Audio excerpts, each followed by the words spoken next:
In today's video, I'm going to teach you how to troubleshoot make.com and VAPI. This is a key skill that can really smooth out any issues you might encounter while using these tools together. If you find this useful, consider subscribing and liking the video. Let's jump right into it. First, you need to prepare your make.com scenario. So, head over to your scenario on make.com and make sure to turn it on to activate listening mode. This is crucial because without this step, your scenario won't be able to listen for incoming data. Once it's activated, click on the Run Once button.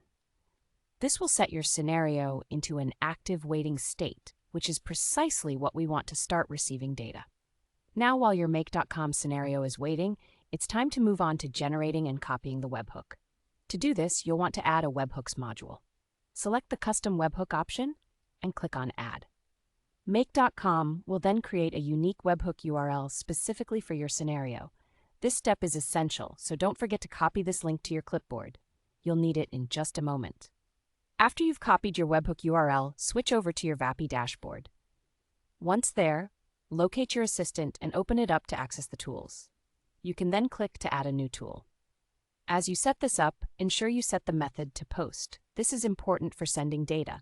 Then, paste the make.com webhook URL that you copied earlier into the designated field.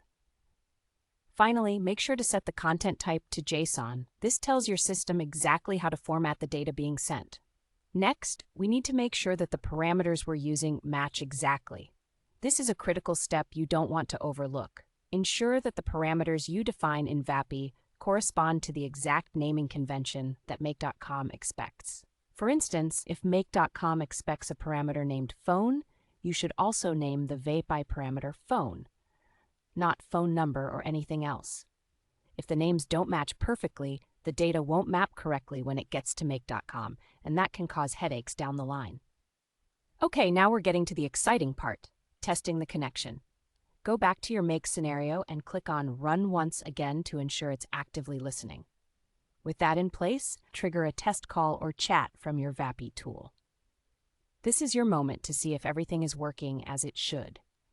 If everything has been set up correctly, you should see that make.com receives the data without any hiccups and displays a successfully determined bundle confirmation message.